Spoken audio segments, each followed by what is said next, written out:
Hi, this is Terry Ilous. Mark Kendall. And Michael Lardie. And we're Great White. And you're on BackstageAxxess.com. Where the real show begins. Yeah. Just one love and I understand. I know she ain't gonna hold my hand. Tell me that you want me. Tell me that you care. Well, let's get it on. Here we go. BackstageAxxess.com. We are here at the new venue in Akron, New York. It's Braun's Concert Cove, and a very special band, Great White, is here. And we're here with Terry, Mark, and Michael from Great White. Guys, how you doing? How's it going? Very well, thanks. Yeah. Guys just came out with a brand new CD, Elation, their 12th studio album. It's the first one with Terry on vocals. Tell us about the new studio CD. I know it's been out for a couple months. You got a video for a track? Yeah, we did a video for a track. It was fun to make and just exciting. It was it's great to play live. And, Yeah, it was for the song "I've Got Something." Something for you, right? Yeah. Oh, right. And here's the record cover. There you go. Yeah. it's a little. And it's also doubles as a screensaver, obviously. I actually like the track "Feeling So Much Better." It has that old school vibe, that Great White kind of feel to it, with the solo, bringing in the chorus again, kind of thing. When you guys actually created the album with Terry, obviously, because it's different from Jack being involved, did you guys take a different approach with this? You know, with the different vocalist. I don't know if we didn't really take a different approach, apart from the fact. I mean, as far as the writing itself, the process was a little bit different. We were a little more free. We'd grab acoustic guitars and just like jam in the studio and come up with things. Apart from that, I don't really. What do you think? I mean, Well, if anything, it was just more of a collaborative effort than you might have been led to believe that it was before. In so many ways. Mark and I would, we work on an idea, and give it to Terry.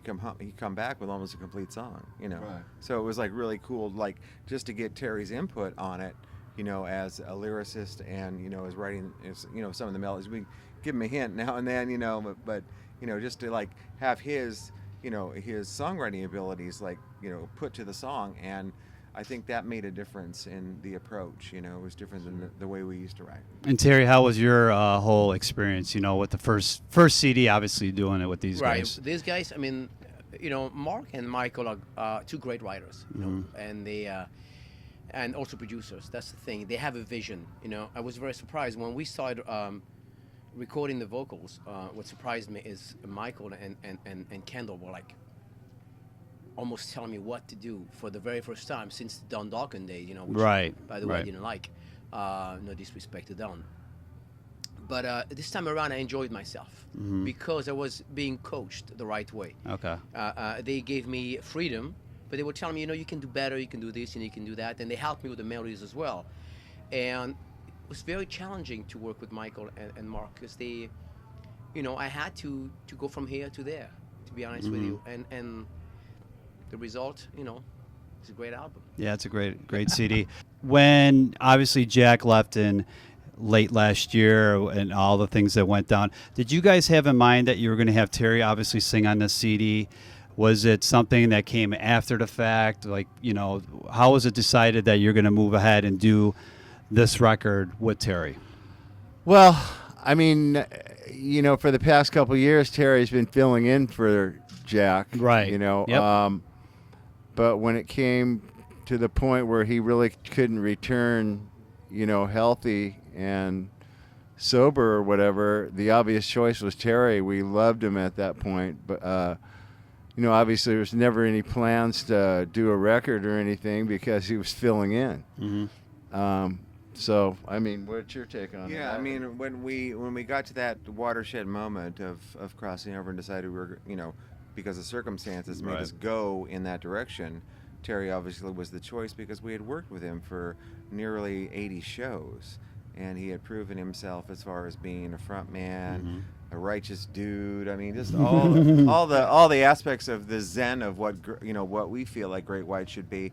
So when it came time to start discussing doing an album in late December, it was just like we were all excited because we knew, just walking down the road, sitting in a car sometime, Terry spurt out songs or just sing melodies, and you just go. But then again, the first time I ever heard Terry's voice with Mark's guitar, I knew that there was something special about right, that. Right. Mm-hmm. Yeah, that's the thing too that he kind of brings. I can be like tuning at sound check, and he hears a song somehow. You know what I mean?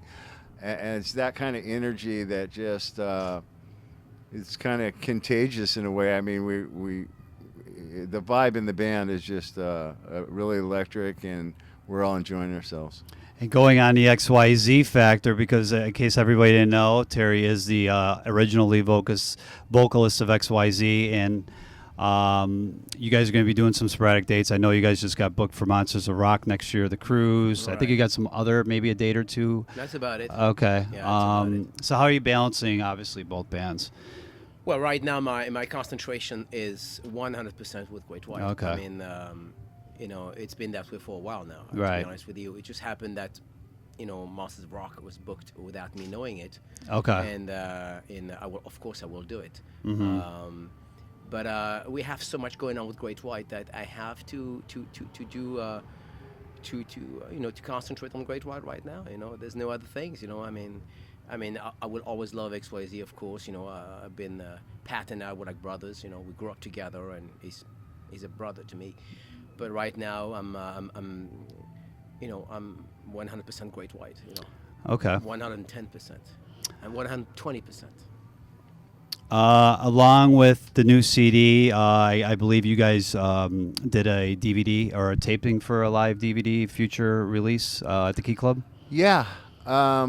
We thought it would be fun to kind of bring it back to Hollywood after, it's a 30-year anniversary. And right. It's kind of where we Has started. the scene been that long? Has it been that long? Has the scene been that long? I mean, it literally, 1982, when we did we got a, record deal with our EP, and we did two shows at the Troubadour, which was like huge for us at that point. But we just thought it'd be fun to bring it to the Sunset Strip, and actually the club we played used to be called Gazzari's, which was a legendary club. Yes. Van Halen used to play there. Kind of a cover gig, but it was such a legendary place, and they really revamped the place. It's called the Key Club now, like you're saying. Right. And so we just brought the cameras down and, rolled tape and recorded and filmed it, and it was a great night, When are we looking for a release of this? I don't know, probably next year sometime, I would think.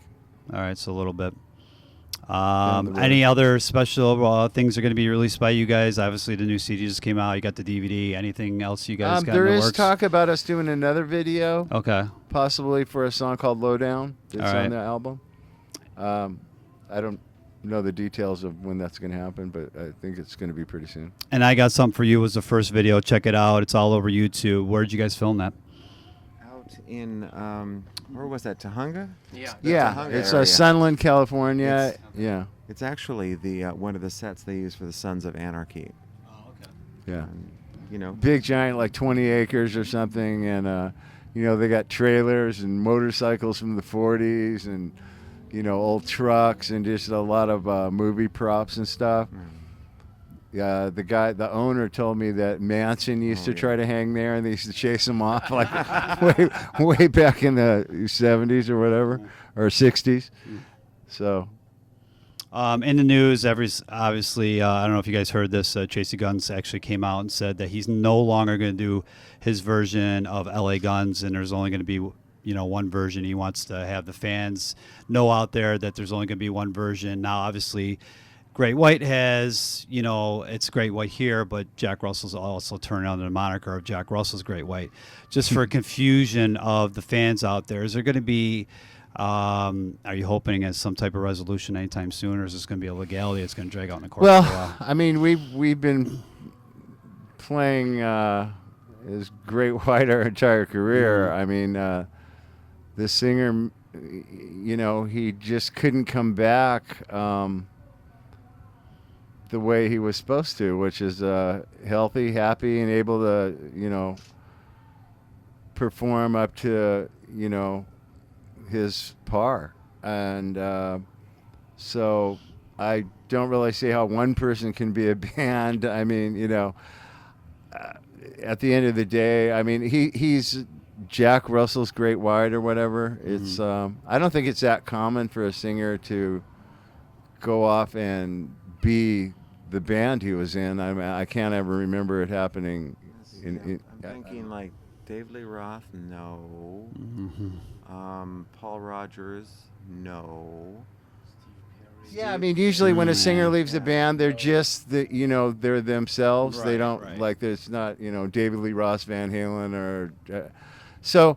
I mean, maybe it's a case of just being Jack Russell wouldn't be enough to draw people or something. I don't know, but we'll see what happens. I mean, obviously we hope it doesn't go for years. I mean, because that could be a drain on everybody. Yeah. And we hope that, obviously we hope for everybody's sake that we find resolution to it.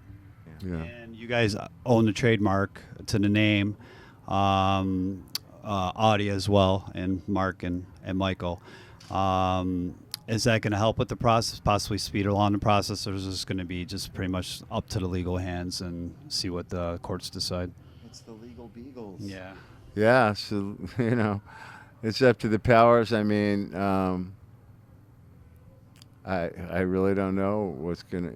I mean, I've been in this band since the absolute very beginning, and Michael's been in the band 28 years. We've written songs together. I mean, when one member can't handle it, I don't know what happens legally. We'll just have to see. I mean, it's unfortunate. Like I said, I know what the LA Guns thing that's happened for the last 10 years plus years. It's just been, and everybody goes to see LA Guns. Up until now, it was always they didn't know what version they're going to see until, when you see a poster, it can kind of misleading. And we make it very clear. Yeah. I mean, there's been maybe once or twice where they put a print ad somewhere and it was the wrong picture, but for the most part, our publicist is on it big time. Everybody knows who they're going to see. I mean, we've actually played with Terry now so long that a lot of the gigs are repeat gigs. The fans are really accepting, and we make it pretty clear. I mean, in all the phone interviews I do with radio stations, they all know. They ask about them, how's it going, this, that, and the other. So I think the fans know, who they're going to see. And if it's Jack Russell's Great White, it's pretty obvious who they're going to see, apart from, hopefully they don't think it's me playing or Michael or whatever, you know what I mean? Right. So. Well, let's try to get past the legalities of, hopefully everything will work itself out. Sure. After the show tonight, obviously Braun's concert, Cove. What's up for next for Great White? Are you guys just doing dates here and there? Do you guys got something big planned? Any festivals? Any going to Europe? Weekend Warrior, man. Yeah. Weekend Warrior. We got the Roar on the Shore over in Erie tomorrow.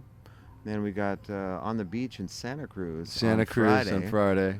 And then a big biker rally up in Oregon by Portland. And we're going to Europe in October. I believe we're going to Europe for a couple weeks, and just playing shows. More dates and every weekend. Yeah.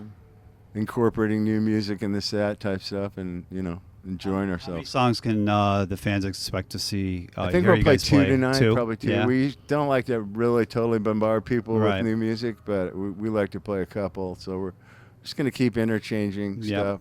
Okay, keep it fresh. Yeah. Check out Great White on the Road. We appreciate Terry, Michael, and Mark taking the time to talk to us at BackstageAxxess.com. And check out the new CD. And also, I don't have the cover if you want to. It's the screenshot, unfortunately. I don't have I don't know if you can see it. There it is. Wow. There you go. Yeah. Elation.